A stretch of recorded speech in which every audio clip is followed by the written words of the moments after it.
इंसाफ हो रहा है कि एक ही शख्स या एक ही खातून एक वक्त में अलग अलग मुकदमों में गिरफ्तार की जाती हैं और पाकिस्तान की रियासत उन्हें सज़ा देती है सिर्फ इस ज़िद में कि हमने इन्हें शिकस्त देनी है। यानी पाकिस्तान के इदारों का एक पॉलिटिकल पार्टी से लड़ना बनता है। पॉलिटिकल पार्टी को अवाम ताकत देते हैं और अवाम उसे बनाती है, जबकि इदारों को अवाम तनख्वाह देते हैं जिस पे इदारे या उसमें काम करने वाले लोग पलते हैं। पॉलिटिकल पार्टी जो है वो मौजूद रहती हैं यहाँ पे दुनिया में 100 साल 200 साल इससे ज़्यादा टाइम की भी पॉलिटिकल पार्टीज़ हैं वो काम कर रही हैं, जबकि जो आदमी हैं वो इदारों में आते हैं और फिर चले जाते हैं। इदारे बनते भी हैं, ख़त्म भी होते हैं, लेकिन पाकिस्तान की रियासत को पूरी तरह कंट्रोल किया गया है मिलिट्री एस्टेब्लिशमेंट के ज़रिए से, और अब वो लोगों से इंतकाम ले रहे हैं। ये इंतकाम नहीं है तो और क्या है? यानी यास्मीन राशिद आपको दहशतगर्द लगती हैं, कभी सोचिए, या एजाज चौधरी जो इस वक्त बहुत क्रिटिकल सिचुएशन में है अपनी सेहत। इसमें कितनों लोगों को जो हुकूमत ने 10-10 साल सज़ा सुनाई है, इसका कसूर क्या? सच और हक के लिए खड़े और अवाम के लिए खड़े और पाकिस्तान के लिए खड़े हुए, इसलिए यो अपने जेल में अपनी ज़िंदगी काट रहे हैं और बहुत मुश्किलात भी आ रहे हैं, फिर भी डटे खड़े हुए। राशिदी और शामन कुरैशी साहब बहुत आदमी डट के अब तक गिरफ्तार रखा गया तो किस मुकदमे में रखा गया? हर जगह पे तो वो बाइज्जत बरी हो रहे हैं, हर जगह पे तो उनको छोड़ा जा रहा है। एक दिन उनको बाकायदा बेल भी मिल जाती है, फिर भी उनको नहीं छोड़ा जाता। तो एक जुल्म और ज्यादती की दास्तान है जो पाकिस्तान में लिखी जा रही है। और जो लोग कहते हैं कि बातचीत चल रही है, मुज़ाकरात चल रहे हैं, कोई रिलीफ मिलने वाला, कोई चक्कर नहीं है। ये काम है सारा मिलिट्री एस्टेब्लिशमेंट का। मैं आपको लिख कर देता हूं कि किसी सियासतदान में इतनी जुर्रत नहीं है कि वो दूसरे सियासतदान के साथ इस लेवल का जुल्म और ज्यादती करे, क्योंकि हर सियासतदान ये जानता है कि कल को मेरी बारी खत्म होगी और इसकी बारी आ जाएगी। ये पाकिस्तान की मिलिट्री एस्टेब्लिशमेंट ही कर सकती है, जिनके दिमाग में ये बात बैठ गई है कि हमारी बारी हमेशा रहेगी, हम हमेशा इक़्तिदार में और ताकत में रहेंगे, हमसे कोई इक़्तिदार और ताकत नहीं छीन सकता। और पाकिस्तान के 70 साल इस बात की गवाही दे रहे हैं। अब ये सियासतदानों पे मुनहसिर है कि उन्होंने बारी बारी मार खानी है या मिलकर इस अफरियत को किसी पिंजरे में बंद करना है। यानी मैं सियासतदानों को भी ये कहता हूं, सहाफ़ियों को भी कहता हूं, जजेस को भी कहता हूं, वकला को भी कहता हूं, सिविल सोसाइटी को भी कहता हूं, तमाम वो लोग जो पाकिस्तान में जी शऊर हैं उन सबको मैं ये कहता हूं, चाहे वो ओवरसीज़ पाकिस्तानी है, कि बारी बारी सबकी बारी, ये किसी को नहीं छोड़ेंगे, ये सबको मारेंगे। जब तक पाकिस्तान की एस्टेब्लिशमेंट की कमबख्ती नहीं आएगी, जब तक पाकिस्तान की एस्टेब्लिशमेंट की बारी नहीं आएगी, तब तक हर पाकिस्तान की बारी आएगी, हर पाकिस्तानी की बारी आएगी। याद रखिएगा, या तो आप इनके खिलाफ खड़े हो या फिर आप इंतज़ार करें अपनी बारी का, क्योंकि बारी बारी सबकी बारी। गिलगित बल्तिस्तान में इलेक्शन चोरी हो गया ना, अब कश्मीर में वो कुछ हो रहा है। कश्मीर में जो भी हो रहा है, एक प्रोपेगेंडा किया जाता है, एक आधा आदमी कोई सख्त जुमला बोल देता है, ओवरसीज पाकिस्तानी या कश्मीर के अंदर कोई जज्बाती नौजवान कोई बात कर देता है, यानी जिसके घर के अंदर लाश पड़ी हुई होगी, जिसके दोस्त को या किसी अजीज को आप मार देंगे, या आप उसे जख्मी कर देंगे अस्पताल के अंदर, या आप टॉर्चर करेंगे, या आप उसी को जख्मी कर देंगे, वो आदमी मुंह से उसके फूल तो नहीं झड़ेंगे ना भाई। लोगों को गुस्सा आता है, लोग रिएक्शन देते हैं। आपने, हुकूमत ने तदब्बुर का, समझदारी का मुजाहरा करना होता है, लेकिन यहां पे उल्टा काम चल रहा है। मिलिट्री एस्टेब्लिशमेंट एक जुमले की तलाश में रहती है, जैसे ही कोई एक जुमला कहीं से मिलता है प्रोपेगेंडे का बाजार गर्म कर देते हैं। तो फिर मैंने अपनी जिम्मेदारी समझी कि मैं देखूं कश्मीरी वाकई पाकिस्तान को तोड़ना चाहते हैं क्या? वाकई कश्मीरी पाकिस्तान के या पाकिस्तान के इदारों के दुश्मन हो गए? क्या वाकई वो पाकिस्तानी अवाम से नफरत करते हैं? और ये जो प्रोपेगेंडा फैलाया जा रहा है, शरपसंद है, ये कौन लोग हैं जो इकट्ठे हो गए हैं? तो मैंने वहां पे एक बड़ा मेहरबान है, मैं उनका नाम नहीं ले सकता, लेकिन उनको मैं सलाम पेश करता हूं। उन्होंने इस माहौल में भी जाके वहां पे काम किया और जिस तरीके से उन्होंने मुझे ये फुटेज भिजवाई, ये गुमनाम आदमी है, इसका बहुत शुक्रिया। एक दिन आएगा कि मैं सबके सामने भी बताने के काबिल होऊंगा कि ये शख्स है, लेकिन मैं अभी उसकी जान को खतरे में नहीं डाल सकता। बहरहाल देखिए कि कश्मीरी जो एहतजाज कर रहे हैं इस वक्त, वो क्या कहते हैं इस प्रोपेगेंडा के बारे में। मैं आम कश्मीरियों की बात कर रहा हूं, ये सुनिए जरा आप। जो यहाँ पे मुजाहिरीन बैठे हुए, ये नहर से खुले आसमान तले जो है वो बैठे हुए हैं, रात को वो सोते हैं तो सुबह उठ के पता लगता है कि पूरी कश्मीरी कौम दहशतगर्द है। हम किसी पाकिस्तानी के खिलाफ नहीं है, पाकिस्तान के मेहनत कश मजदूर हम ये समझते हैं कि वो हमसे ज्यादा मजलूम है, वो भी हमारी इस लड़ाई के अंदर शामिल है, हम मिलकर ये लड़ाई लड़ेंगे। हमें जो है वो दहशतगर्द डिक्लेयर करके हमारे निहत्थे लोगों पर गोलियां बरसाई गई और इससे वाज़हतन पता चलता है कि कौन किसके खिलाफ है। और पाकिस्तान कल भी हमारा भाई था और आज भी हमारा भाई है, ठीक है। और ये लोग जो हैं बीच में से आके प्रोपेगेंडा कर रहे हैं कि वतन के लिए आवाज़ उठाते हैं, तो अगर हमें कोई भी वतन कहता है कि ये गद्दार है तो इंशाल्लाह हम ये गद्दारी नस्लों तक हम करेंगे। किसी बंदे को कोई असला नहीं है, कोई वेपन तो बगैर आसा मैं तो लोग बल्कि असा को बच्चे भी हैं बुजुर्ग भी हैं असा को, ठीक है। तो पाकिस्तान ने जो फोर्सेज आई ने था दहशतगर्दी तो उन्होंने तरफों होनी चाहिए, असा तो पुरअमन लोग हैं बिल्कुल। यहाँ के अवाम रियासत पाकिस्तान की सालमियत के खिलाफ बिल्कुल भी नहीं है। पाकिस्तान की तमाम अवाम को हम अपना भाई समझते हैं, हम उनके दुख दर्द के शरीक हैं, वो हमारे दुख दर्द में हमारे शरीक बने, हम उनसे यही मुतालबा करते हैं। हुकूमत पाकिस्तान ने गलत रंग देकर आज़ाद कश्मीर और पाकिस्तान की आवाम को लड़ाने की एक बेईमानी साजिश की है, हम इसकी पुरजोर मजम्मत करते हैं।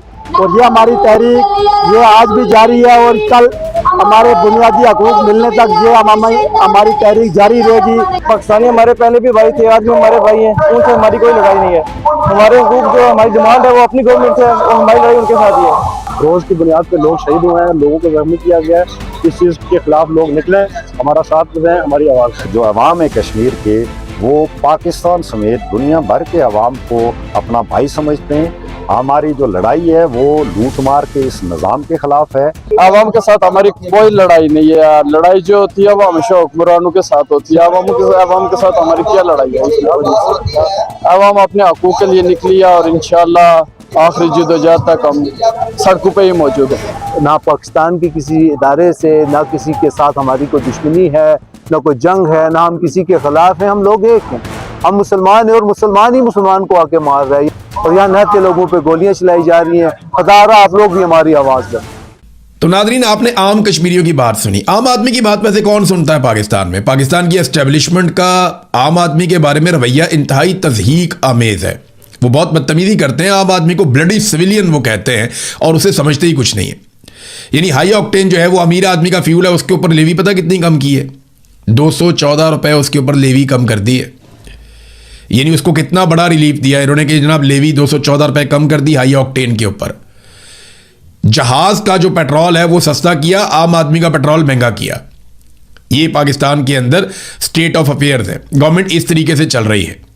और ये टाउट हमें समझाते कि हैं और बयानियां किस तरह बनाते हैं कि जनाब देखें ना, पाकिस्तान के अंदर पेट्रोल अब भी अमेरिका से, बरतानिया से, पता नहीं कौन कौन से मुल्कों से सस्ता है, वहां पे पेट्रोल ज्यादा महंगा बिकता है।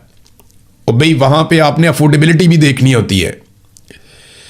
एक तो आपने ये देखना होता है वो कितनी दूर से खरीद कर ले जा रहे हैं, फिर आपने ये देखना होता है कि उनके लोगों की फीकस आमदन कितनी है। जितना पैसा एक पाकिस्तानी पूरे महीने में नहीं बना सकता, उतना पैसा यहां पे बरतानिया में एक आम आदमी, एक मजदूर जो है वो 4 या 6 घंटे काम करके बना लेता है। अगर बरतानिया में 500 रुपए लीटर या इसके आसपास कहीं पे पेट्रोल की कीमत है या डीजल की कीमत है तो पाकिस्तान से तो ज्यादा ही है, लेकिन सेम टाइम में आपको देखना पड़ेगा कि एक बरतानिया के अंदर रहने वाला शख्स 5 से 6 हजार रुपए पाकिस्तानी एक घंटे में कमा लेता है पाकिस्तान में किसी की इतनी कमाई? यहां पे तो लोग 2-3 दिन काम ही नहीं करते, जुम्मे वाले दिन जल्दी चले जाते हैं, हफ्ते एतवार को काम ही नहीं करते, वो पैसे खर्च करते हैं, इनकी इतनी ज्यादा कमाई है। पेट्रोल का खर्चा इनका तो इनको लगता ही नहीं है क्योंकि इनकी कमाई बहुत ज्यादा है। जब आपकी इनकम ज्यादा होती है तो फिर खर्चों की आपको परवाह नहीं होती। अगर आपने पाकिस्तान में लोगों के ऊपर महंगाई का जिन मुसल्लत करना है तो करें, जितना मर्जी करें, लेकिन लोगों की आमदन बढ़ाएं। आमदन बढ़ाने का कोई किसी किस्म का बंदोबस्त नहीं है, इसलिए पाकिस्तान के अंदर लोग ज्यादा इसके खिलाफ आवाज उठाते हैं। नादरीन, ख्वाजा आसिफ की भांजी जो है शिजा फातिमा, उसके कारनामे ने कमाल कर दिया, पाकिस्तान में हर तरफ रोला पड़ गया। शिजा फातिमा ने कार्रवाई ये डाली, अजीबोगरीबी बिल पास करवा दिया पकड़ के, और ये जनाब पहुंच गया सेनेट में। अब मैं हैरान हूं, इस किस्म के नालायक लोग फॉर्म 47 पे इकट्ठे करके जर्नैलों ने पहुंचा दिए हैं असेंबली के अंदर कि किसी को ख्याल ही नहीं आया कि वो क्या चीज पास कर रहे हैं या किसके ऊपर बात कर रहे हैं। ये ख्वाजा आसिफ जो पाकिस्तान के वज़ीर दिफा हैं, इनकी एक भांजी है शिजा फातिमा, उसको भी लगाया हुआ है यहां पे मिनिस्टर IT का। और आईटी का कोई तजर्बा नहीं है। आईटी वो शोबा है जिसमें इंडिया इतना पैसा कमा रहा है, इतना पैसा कमा रहा है अपने नौजवानों के जरिए से हर महीने, जितना पैसा पाकिस्तान पूरे साल में नहीं कमा सकता, अपनी टोटल एक्सपोर्ट के साथ भी नहीं कमा सकता। वो अरबों डॉलर इकट्ठे करके अपने मुल्क में ले जाते हैं आईटी के जरिए से, क्योंकि उन्होंने प्रोफेशनल्स को लगाया। हमने किसको लगा दिया? शिजा फातिमा को। इनका कोई आईटी का एक्सपीरियंस नहीं है, चुप के ला देता, लो जी ये काम करेगी, क्योंकि ख्वाजा आसिफ की भांजी है। खुश करो ख्वाजा आसिफ को भी और उसकी भांजी को भी। उसने बिल किस तरह का पास करवा दिया, यानी बिल की साथ ही मैं आपको बात बताऊं तो पीटीए का जो चेयरमैन है ना, वो एक रिटायर्ड जर्नैल है।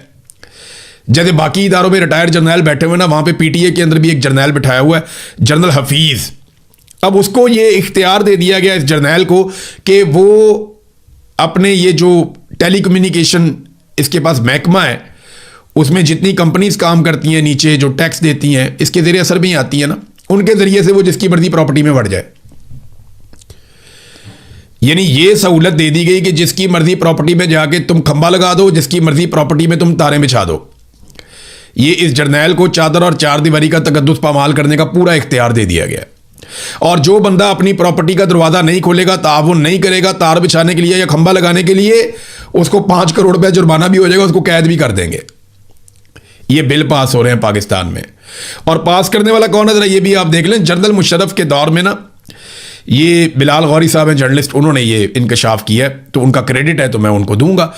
जनरल मुशर्रफ के दौर में एक जर्नैल था, इमरान रियाज जब बताया, इसमें हमारे आदमी पाकिस्तान के लिए जो खड़े हैं उसके ऊपर छोटा मुकदमा कितना लगाया गया है और कितने केसेस हैं इसके ऊपर।